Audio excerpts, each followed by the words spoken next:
અને 365 દિવસ 2 વખત દિવસમાં અહીંયા પધારતા ભાવિકોને પ્રસાદ રૂપે આપવામાં આવે છે. આ છે છાશ, આ છે ચટણી, શાક, લાહા લાડવા, ભાત, રોટલી અને ગાંઠિયા. તો આપણે આવી ગયા છીએ માતા વીરબાઈના ધામ. આ છે આટકોટ. પૂજ્ય શ્રી જલારામ બાપાના ધર્મપત્ની માતૃશ્રી વીરબાઈમાં એમનું આ તસવીર તમે જોઈ શકો છો. માતાજી એમની બાજુમાં જ બિરાજમાન.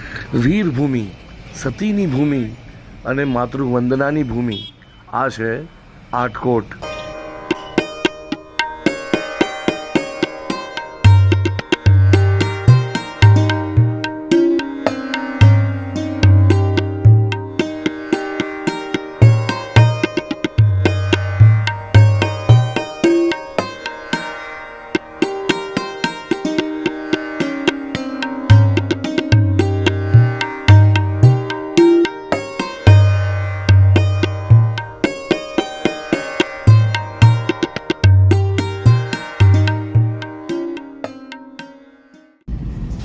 ગુજ્જુ બોક્સમાં આપનું સ્વાગત છે. હું છું સમીર અને આપણી જે નવી સિરીઝની શરૂઆત આપણે કરી ચટખોરી પંચાયતની, એકચ્યુઅલી એ સિરીઝના શૂટિંગ દરમિયાન મને આટકોટ પહોંચતાની સાથે જ એક મહત્ત્વની વાત જાણવા મળી. એટલે હું વચ્ચેથી આ વિડીયો લઈ રહ્યો છું અને સિરીઝની શરૂઆત જે છે આપણે નેક્સ્ટ વિડીયોથી કરશું.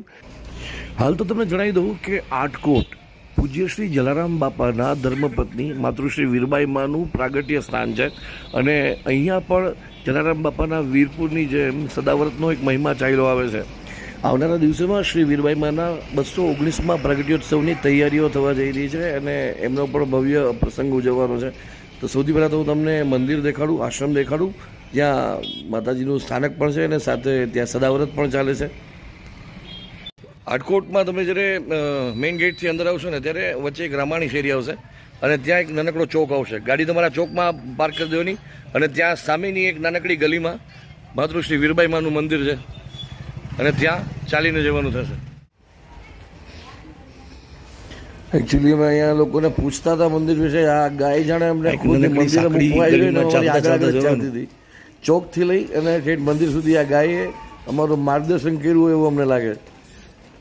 બસ હવે મંદિર અહીંથી 50 મીટરની દૂરી ઉપર જ છે. તો આપણે આવી ગયા છીએ માતા વીરબાઈના ધામ. આ છે આટકોટ. પૂજ્ય શ્રી જલારામ બાપાના ધર્મપત્ની માતૃશ્રી વીરબાઈમાં એમનું આ તસવીર તમે જોઈ શકો છો. માતાજી એમની બાજુમાં જ બિરાજમાન છે.